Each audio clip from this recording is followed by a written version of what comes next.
পর্বের শুরুতেই আমরা দেখতে পাই সিয়তমাকে তার বন্ধুরা প্র্যাকটিস করার জন্য ডাকে। সিয়তমা আসতেছি বলে।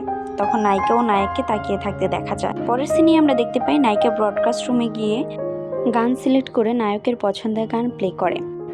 গান চলাকালীন সময় তাদের সকল বন্ধুদেরকে দেখানো হয়। তারা সবাই গানটাকে খুব এনজয় করছিল। ব্রডকাস্ট রুম থেকে ফিরে আসার পর আরিনো বলে আজকের ব্রডকাস্টটা খুব সুন্দর হয়েছে। তখন ইউকো গিয়ে বলে আজকে কি গানটা কেউ রিকোয়েস্ট করেছিল? কি আজব গান, এমন গানও কি কেউ শোনে? আরিনো বলে আমার কাছে খুব ভালো লেগেছে। এটা শুনে নজুমি অবাক হয়ে আরিনোর দিকে তাকিয়ে থাকে। অন্যদিকে ডায়েরিতে নায়ক লিখে তুমি নজুমিকে রিকোয়েস্ট করেছো এই গানটা প্লে করার জন্য, আমার খুব ভালো লেগেছে। আমার মনে হয় কেউ না কেউ অভিযোগ করবে এমন গান প্লে করার জন্য। রাতে নায়িকে প্র্যাকটিস করতে দেখা যায়। তখন নজুমির লেখা ডায়েরি হাতে নিয়ে পড়তে বসে। নজুমি তাতে লিখেছিল কেউ যদি অভিযোগ করে তারপরেও তোমাকে এমন গান রিকোয়েস্ট করা উচিত, নিজের অনুভূতি প্রকাশ করা উচিত। অপরদিকে আমরা দেখতে পাই উনি ইউকিওকে জিজ্ঞেস করে তুমি কি কালকে ফ্রি আছো? আমার কাছে অ্যামিউজমেন্ট পার্কের কিছু টিকিট আছে, তুমি আর আরিনো যদি আসতে।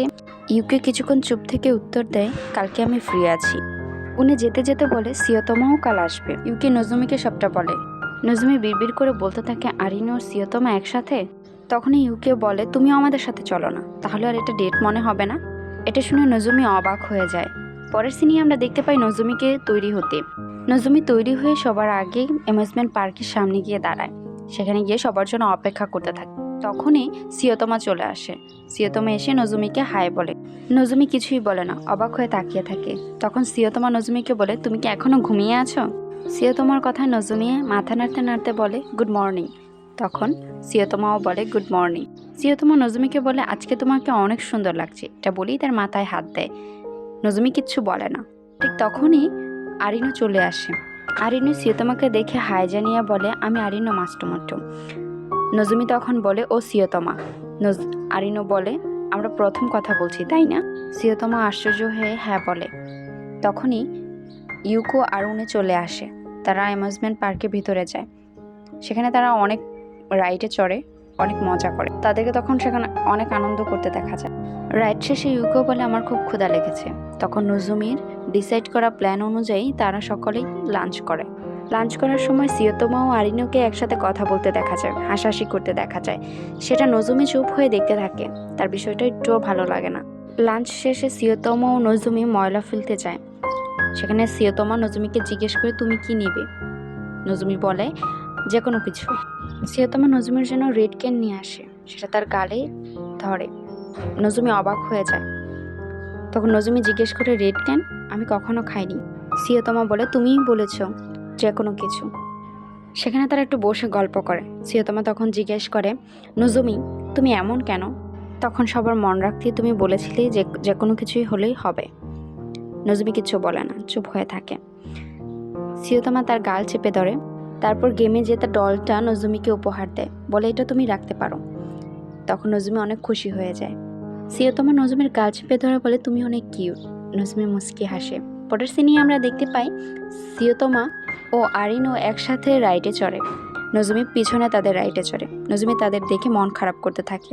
বাসায় ফিরে নজুমি একটা ডায়েরিতে লেখে অ্যামিউজমেন্ট পার্কটা অনেক মজার ছিল। একটা দীর্ঘ নিঃশ্বাস ছেড়ে ঘটে যাওয়া সকল ঘটনাগুলো সে মনে করতে থাকে। পরের দিন স্কুলে নজুমিকে তার বান্ধবীদের সাথে খেলা প্র্যাকটিস করতে দেখা যায়। সেখানে নজুমি অনেক দুর্বল থাকে। নজুমি বলে আমি খেলাটা পারবো না। তার বন্ধুরা তাকে সাহস যোগায়। পরের সিনে আমরা দেখতে পাই সিনিয়র তাকে কিছু অ্যালবাম দিতে ব্রডকাস্ট রুমে আসে।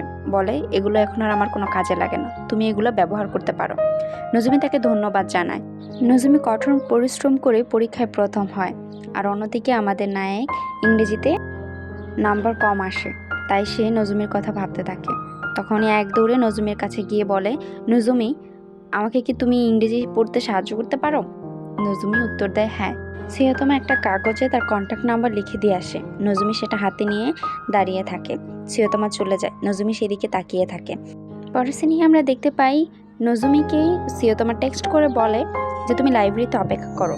নজুমি সেখানে অপেক্ষা করে। সিয়তমা এসে বলে তুমি কি আমার বাসায় যেতে পারবে? সেটা শুনে নজুমি অবাক হয়ে যায়। তখন সিয়তমা বলে আরে আমার বাবা বাসায় নেই, দাদি অসুস্থ, বোনটা একা, তাই বললাম আর কি। নজুমি তখন রাজি হয়। তখন বলে ঠিক আছে চলো যাই। যাবার সময় সিনিয়রের সাথে দেখা হয়। সিনিয়র তাকে একটা অ্যালবাম দিয়ে বলে, আমি এটা তোমাকেই দিতে যাচ্ছিলাম। নজমি তাকে ধন্যবাদ জানায়। তখন সিয়তমা তাকে জিজ্ঞেস করে, তোমার এক্স? নজমি মুচকি হেসে দিয়ে বলে, হ্যাঁ। নজমিও সিয়তমা একসাথে তাদের বাসায় যায়। সিয়তমা বাসায় গিয়ে দরজা খুলতেই তার বোন দৌড়ে চলে আসে। তখন তা নজমিকে দেখে বলে, এটা কি তোমার গার্লফ্রেন্ড? সিয়তমা কোনো উত্তর দেয় না। সিয়তমার বোন এক দূরে দাদির কাছে গিয়ে বলে, দাদি দেখো, ভাইয়া তার গার্লফ্রেন্ডকে নিয়ে বাসায় আসছে।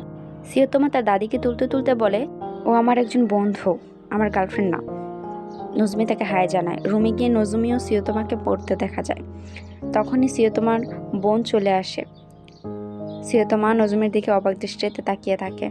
সিয়তমার বোন নজমিকে জিজ্ঞেস করে, তুমি ভাইকে কিভাবে কনফেস করেছো? আমি একজনকে পছন্দ করি, তাকে কিভাবে বলবো? নজমি তখন বলে, তুমি তার সাথে সবসময় সত্য কথা বলো, কখনো মিথ্যে বলো না। সিয়তমার বোন চলে যেতে যেতে বলে, নজমি, তোমাকে আর ভাইয়াকে একসাথে খুব সুন্দর লাগে। নজমি অবাক হয়ে তাকিয়ে থাকে। সিয়তমা নজমিকে এগিয়ে দেওয়ার জন্য আসে। তখন বলে, আমার বোন ছোট, সে কিছু বোঝে না, তার কথা কিছু মনে করো না। নজমি বলে, না। একটা বল দেখে সিয়তমা নজমিকে নিয়ে সেখানে যায়। সিয়তমা বলে, তোমার খেলা খুবই খারাপ, চলো এখানে আমরা প্র্যাকটিস করি। নজমি বল ঢিল দেয়, কিন্তু সে পারে না। তখন সিয়তমা তাকে শিখাতে তার পেছন থেকে তাকে জড়িয়ে ধরে। নজমি যেন শ্বাস নেওয়াই বন্ধ করে দেয়। আস্তে আস্তে তার বাহু থেকে সরে দাঁড়ায়। সিয়তমা কিছুটা বুঝতে পারে। তখন তাকে বলে, ঠিক এইভাবে বলটা ঢিল দিতে হয়। নজমি বলে, আমি খেলায় খুবই দুর্বল, আমি পারবো না। তখন সিয়তমা তাকে নজমিকে বারবার প্র্যাকটিস করাতে থাকে। নজমি তাতেও ব্যর্থ হয়। এক পর্যায়ে সিয়তমা বল হাতে নিয়ে বলে, নজমি, আমি খেলাটা ছাড়তে চাইনি। সেদিন বাবার সাথে অনেক তর্ক হয়েছিল। দাদি আমাকে বাঁচাতে গিয়ে ব্যথা পেয়েছে। তারপর থেকে কেউ আর আমাকে কখনো বলেনি যে তুমি খেলাটা চালিয়ে যাও। সেদিন যখন তুমি বলেছিলে যে তুমি পারবে, তখন আমার খুব ভালো লেগেছিল। সিয়তমা নজমির দিকে এক মায়ার দৃষ্টিতে তাকিয়ে থাকে। তারপরের সিনে আমরা দেখতে পাই, সিয়তমা বাসায় ফিরে নজমিকে একটা টেক্সট করে। তাতে লেখা ছিল, আজকের জন্য তোমাকে অসংখ্য ধন্যবাদ। সিয়তমাকে তখন পড়াশোনায় মনোযোগী হতে দেখা যায়। নায়িকাও পড়তে বসে। তারপরের সিনেই আমরা দেখতে পাই, সিনিয়র ব্রডকাস্ট করার সময় নজমির লেখা একটা নোট দেখে তার কথা ভাবতে থাকে, আর ভাবতে আবার তার সাথে রিলেশন করবে। অন্যদিকে সিয়তমা নোটস নেওয়ার জন্য আরিনুর ক্লাসে যায়। সেখানে ক্লাসের সবাই আরিনু ও সিয়তমাকে একসাথে দেখে বলে তাদের একসাথে অনেক সুন্দর লাগছে। সেটা শুনে নজমির অনেকটা খারাপ লাগে, তাদের দিকে তাকিয়ে থাকে।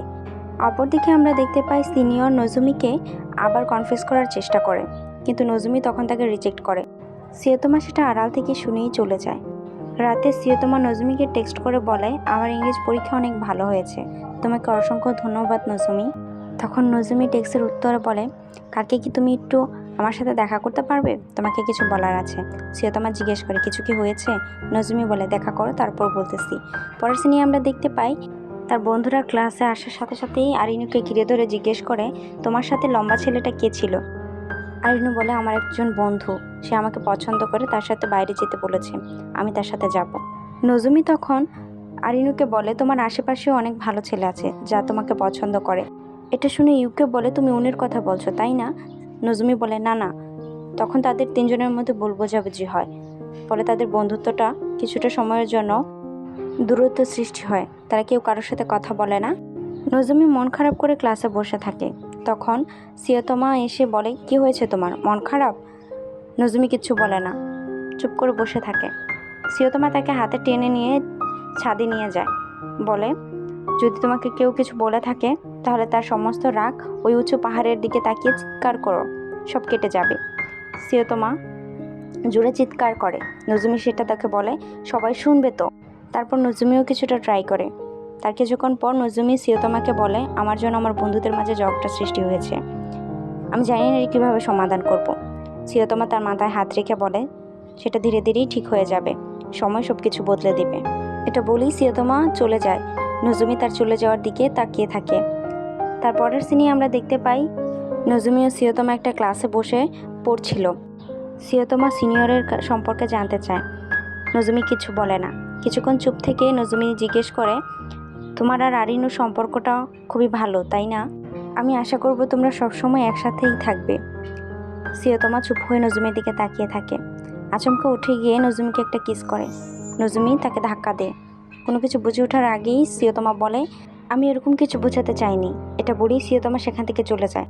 নজুমি অবাক হয়ে সেখানে থমকে থাকে। পরের দিন ইউকো একটা লেটার নিয়ে নজুমির কাছে আসে। নজুমি সেটাকে ব্রডকাস্ট করে। ব্রডকাস্ট শেষে ইউকো নজুমির কাছে ক্ষমা চায়। নজুমি তাকে ক্ষমা করে দেয়। তারা একসাথে লাঞ্চ করতে বসে।